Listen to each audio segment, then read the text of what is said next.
Hello everyone and welcome to episode 71 of my Guild Wars 2 Let's Play series, where today I am on my Safari Necromancer and I want to continue our dungeon journeys where we will be doing Sorrow's Embrace. And this is basically just like all my other dungeon videos where I ran through my dungeon on my own and now I am talking over it, where also just like my other dungeons I had to make a looking for group, so I just threw myself into LFG and I started forming a group. And of course, it's always a little bit of a struggle to get like a good group going for dungeons, where I don't think I even filled this group by the end of this dungeon. I think we ended up formatting it until the end, and then I removed the group from LFG. But really quickly, I want to mention that we recently had the Extra Life event for Guild Wars 2, and I actually bought myself the Extra Life bundle for this account, just to help contribute to the charity, and because I did it on my main account as well, and I also bought it from my fiance's account, where we now have like an extra title and we have a special chair, which is our first chair that we can just throw down anywhere in the road that we want, or almost anywhere in the road, and you can just sit in it, where this one is more standing, and I think it's pretty cool. But after a while, I finally got a group going and we can go ahead and enter Sorrow's Embrace and we can begin doing the dungeon proper. We should be off. Zoja may be in trouble. Let us wait for the others. It serves no purpose for us to go into these dredge caves without support. Do you know why she came here? I have never been able to understand the Asura. Knowing Zoja, it has something to do with Snaf. We should go, Cave. Zoja may be in trouble. In a moment. Our friends should know what they're getting into. Sorrow's Embrace was once a great forge. The dwarves that lived here kept dredge as slaves. When the dwarves went into the depths, the dredge made these diggings their own. And now Zoja has stormed in here. We don't know why, but we need to find her. It may already be too late. Me next! I want to use the weapon now! Patience! This is a precision inquest instrument, not some brute force piece of dredge work. Wait, what's that? We have interlopers in our lands! I will warn your masters. You get them. But Sorrow's Embrace is a super interesting dungeon with a lot of like fun details going on here, where we are in like a massive mining area where there are a ton of dredge around here. But this place actually has a lot of history, where this is Sorrow's Embrace, but in the original Guild Wars we see an area called Sorrow's Furnace, where Sorrow's Embrace is a dungeon, which is a form of in-game content during the original release of Guild Wars 2. Sorrow's Furnace is kind of like a dungeon equivalent in the original Guild Wars, where everything is instanced, but there are some areas that are like considered basically like elite areas that are super challenging, and I believe this was the first one added into the game after the initial release of Guild Wars. This was added like 2005 or something. So there's just a lot of history going on here and a lot of interesting things, and I think it's just cool to see kind of like that parallel between Guild Wars and Guild Wars 2, where there's a lot of history in the original Guild Wars, where this is like a super hard, difficult group content area, and then in Guild Wars 2 it's kind of the same, but nowadays it's much easier, where we're starting off with a group of 3 people and then one more person joins us later on. And we're just blasting through this dungeon, and it's structured in a very similar way to other dungeons, where we have some different groups of trash, and there are some bosses around here and a few different obstacles that we have to overcome. And overall, the environment here is very interesting, with it being like a big mine area. And of course, we see with the original Guild Wars, it was a mine for the Stone Summit Dwarves, and the dwarves enslaved the dredge. And the dredge storyline is really about how they used to be slaves, but now they are free, and they're really like clinging onto that freedom and trying to do everything they can to make sure that they continue to be free, where we see that they are working with the Inquest, which is very interesting. And in a way, we can kind of see the Inquest enslaving them, kind of, where they're not like fully enslaving them, but they're like manipulating them into helping the Inquest out, where the dredge are doing so for power or whatever.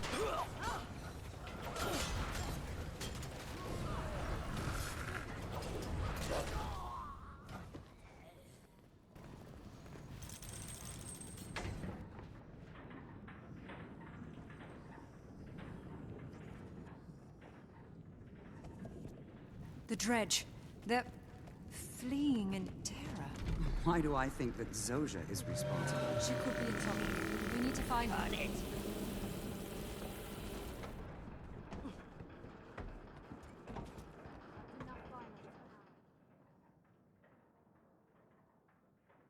He's here, isn't he? He's running things for the inquest.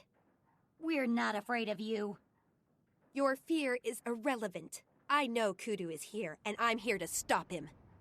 With this like mini boss right here, I don't know why, but I have a lot of nostalgia with this boss from just playing during the original launch of Guild 2 and coming through this dungeon. And I remember like really learning about the concept of might stacking, where you can use Guardian Staff 4 in order to gain some might, and I always, you know, pop that and then charge into this boss and we try to kill him while we have a bunch of stacks of might, because might increases your damage and it can make bosses easier if you are able to deal a lot of damage to the boss before it can deal a lot of damage to you. You know, kill it before it kills you, and you can like skip some mechanics and whatnot.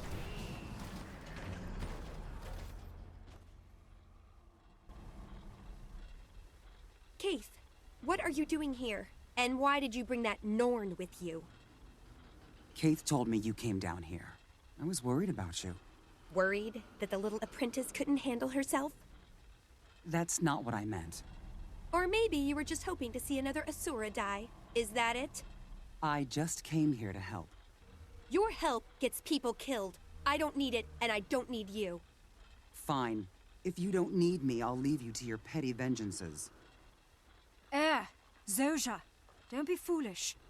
No, she's right. You don't need me. No one really needs me, do they? Come, Garm. Let her go, Keith.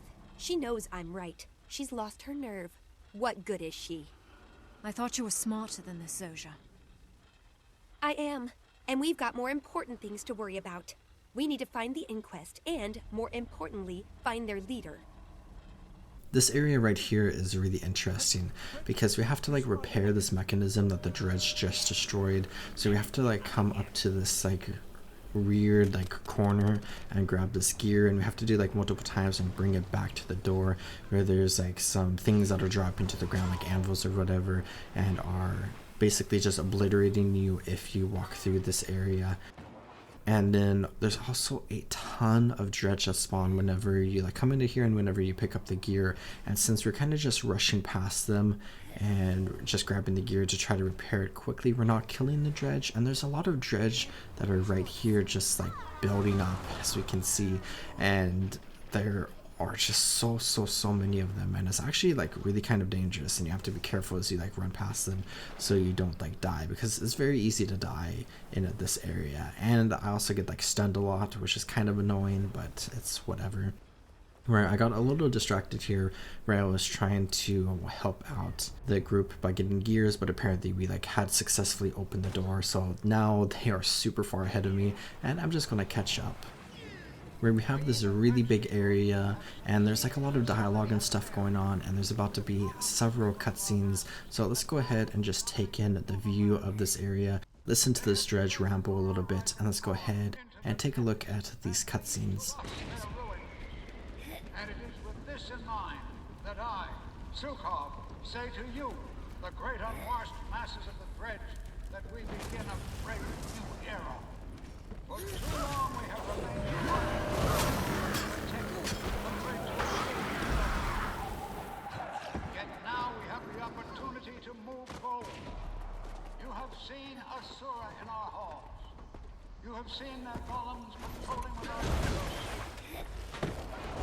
You have seen advisors in the inquest improving our work process.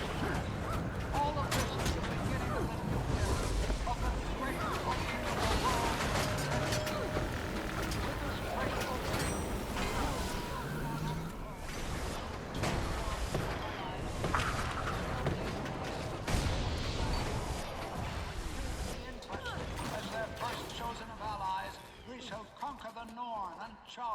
Humble the Silvari and put the ancient...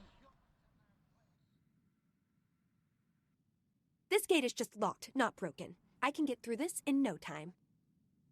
Keith? Zojia was cruel to Air. Why does she hate her so? Zojia hates air, Ritlock and Logan hate each other. And all because long ago, we made a horrible mistake.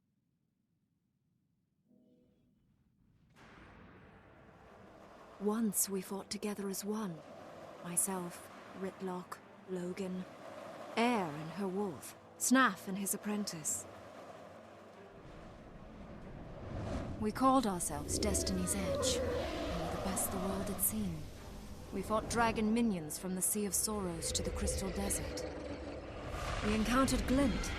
She was a legendary creature that served Kralkatorrik, the Crystal Dragon, until she betrayed her master. Kralkatorrik awoke and flew south to slay its traitorous lieutenant, leaving devastation in its wake.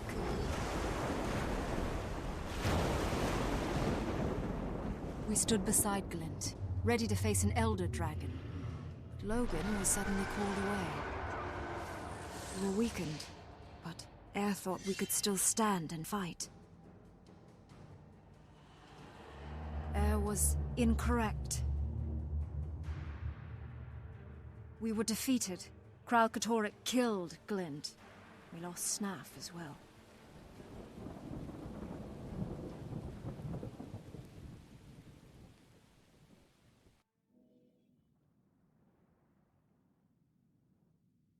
And they all blame each other. And Air blames herself. She lost more than a friend that day. I've tried to bring them back together, without success. I know I am missing something, but what? Perhaps they need to come to terms with themselves before they can come to terms with each other. But now we have a little event here where we have to defend Zojja as she opens the door, and we just have to kill a bunch of dredge. Where this is basically just like a timer-based event, we just have to hold out for as long as possible. And since it's a pretty easy dungeon, we can go ahead and clear through this pretty easily. Where I really like the dungeon storylines because it kind of like runs parallel to like the Guild Wars 2 personal story, where we are learning a lot about Destiny's Edge, which we just learned a lot about, and we can see that Air and Zojja are like very kind of mad at each other, especially Zojja towards Air, and we saw Air run off earlier, and now we have Keith and Zojja, and they're kind of building a bond right now, and Zojja's kind of coming to terms with different things around Tyria, and where Destiny's Edge has a lot of history, which we just saw a little bit of, where the novel Edge of Destiny plays a big part into the beginning story of Guild Wars 2 and kind of sets up these characters. But as we have been playing through the personal story, we have learned about the events of the Edge of Destiny novel, and we kind of started seeing this a little bit in the racial personal stories as we met each of these members, because they serve as the mentor for the player character. And then we see their meeting in Lion's Arch at the start of chapter 4, I believe, of the personal story, which is like right after chapter 3, which we then have Ascalon Catacombs and Codicus Manor and Twilight Arbor, which we have been interacting with the various members of Destiny's Edge. And now we were here with Keith and Zojja, and we saw Air earlier, and we still have a few more dungeon storylines to go to see how these characters develop, because we really want these characters to kind of reunite and be a strong force for Tyria, especially as we begin to pursue the Elder Dragon Zaitan, where we now have the Pact, which I think technically the events of this dungeon is like right before the Pact forms, but it's like basically around at the same time. But now that we have the Pact, and now that the Pact is going to be attacking Zaitan, it is incredibly important that we try to rally honestly every member of Tyria, but especially some of the heroes of Tyria, such as the members of Destiny's Edge. But with the gate being open, we can go ahead and enter into this area where we can see a very interesting character present. Kudu! I knew you were behind all of this! Obviously.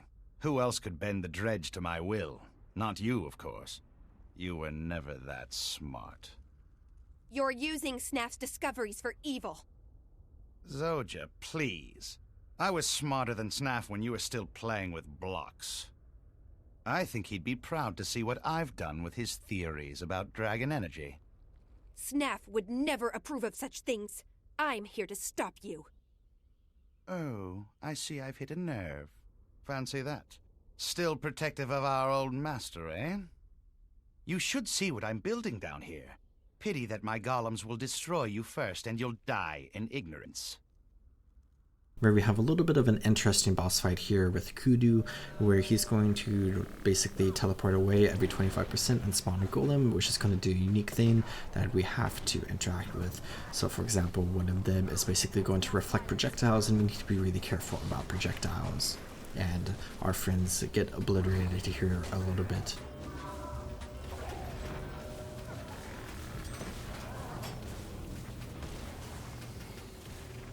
But Kudu is a really interesting character because he's kind of like an evil variant of Zojja, where we have Snaf, who was a member of Destiny's Edge and died in the Edge of Destiny novel, and that's a major catalyst for basically how Destiny's Edge broke up following the events of that novel and going into Guild Wars 2, where Snaf had two apprentices, Zojja and Kudu, where Kudu is kind of like just evil and joined the Inquest after his apprenticeship with Snaf, where Zojja is, you know, the good guy because she's playing as a part of like the Tyrion personal story and alongside the player character and as an ally to the Pact and whatnot, where she's basically the rival to Kudu, where Kudu really wants to use dragon magic in order to become more powerful, and Zosha's like, maybe that's not the best thing, and we can go ahead and deal with Kudu here and his variety of golems coming out of this Asura gate, which I think is kind of cool to see reinforcements coming out of the gate that we have to fight as we participate in this boss fight here.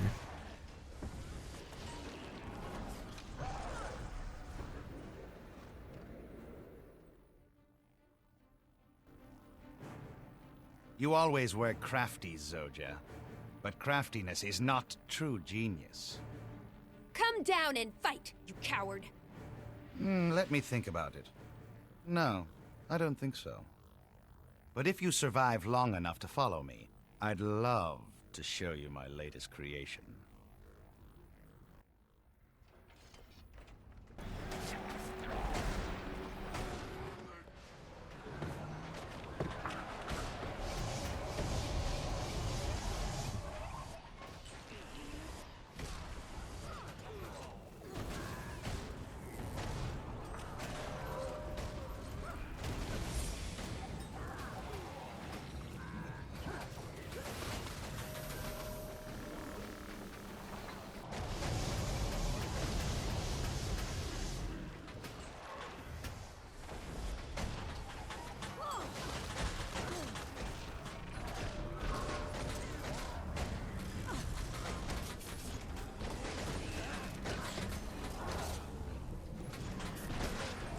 But after defeating all those golems and after our group rallies here, we can go ahead and progress through the dungeon furthermore, where we have some spiders and this tunnel, and we come out into this massive area.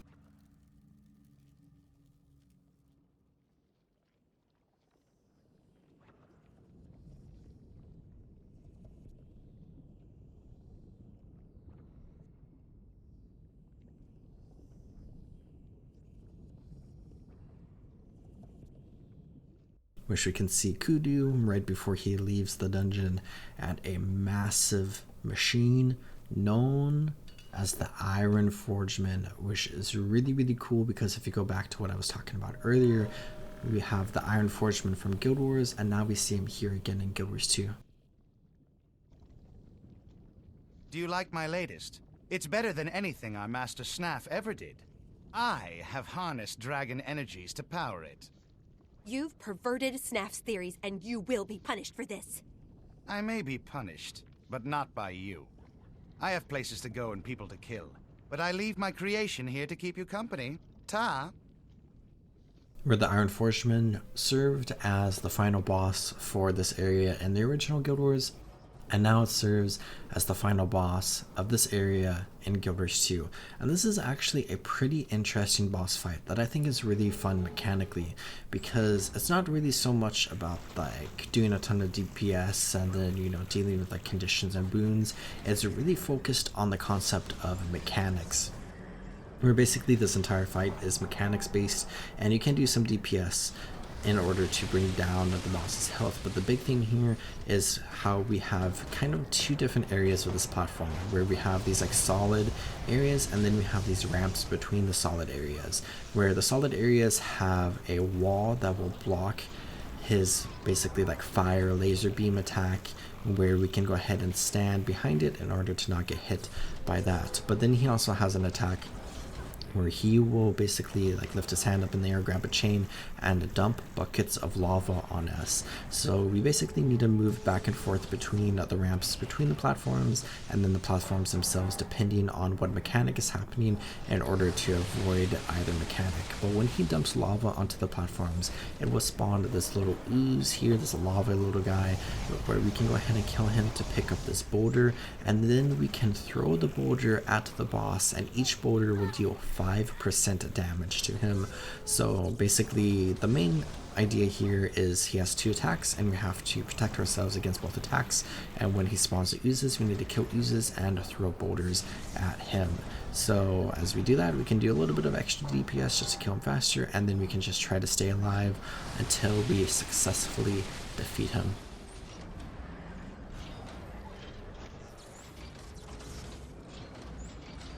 Where upon doing so, we can see he starts breaking and starts falling into the lava, and this is a really cool death animation that I like a lot. And we can see as he falls into the lava, he gives a thumbs up, which is actually a reference to Terminator 2 Judgment Day, where the T-800 Terminator is submerged in molten steel and gives the same dying gesture, if I just read that directly from the Guild Wars 2 wiki. I can't believe Kudu fused the energy of a draconic minion into the shell of an ancient dredge creation. What did you mean when you said he perverted Snarf's ideas? Snarf discovered that the Elder Dragons radiated their own unique energy, but he felt that this draconic energy was too unstable to work with. Kudu and the Inquest seem to disagree with that assessment. Kudu was Snarf's apprentice before me. I don't doubt he will continue these experiments. We should get Air and the others. Get their help. They're useless, but go after her if you must. I am going to move forward and defeat Kudu once and for all. And following this cutscene, we have successfully completed Sorrow's Embrace, which is our 4th dungeon story, and we technically have 4 more dungeon stories, but one of them was turned into a single player story mission. So in reality, we have 3 more dungeon stories to go through. So we are over halfway done with the dungeons of Guild Wars 2, which of course there are a bunch of explorable paths, which you can pause and read this letter if you want to see about Sorrow's Embrace explorable path. But I don't think I'm going to be spending too much time exploring those, and they're just kind of some fun bonus stories that you can engage with, and mostly just to get some bonus loot, which is fun. But following the completion of this dungeon, I left the group and I went back to Dredgeon Cliffs, and I just did a few different things around here where I worked on this task, and I completed the first of these 2 jumping puzzles so I could get this vista, and I completed like this Earth Elemental event, and I just went around and just got like the different map completion objectives around here since I was in the area, and since I do need to progress towards 100% world completion on this character, because I want to hit that on this character, because I've been really enjoying this character, and as we have been leveling through the world and completing all the dungeons, I have definitely fallen in love with this Savari Necromancer, which makes a lot of sense since female Savari, being voice acted by Jennifer Hale, is my favorite character type in the game, just because I love Jennifer Hale's voice acting a lot, and I love the Savari a lot as well. But it's really fun to be interacting with all the dredge around here and completing this story path, which we are now at the end of this video because we have completed the story. And I hope you all enjoyed watching, and I hope you all are taking good care of yourselves. Remember, as always, to drink some water, check your posture, and subscribe. And I'll see you all next time in the world of Tyria. Goodbye.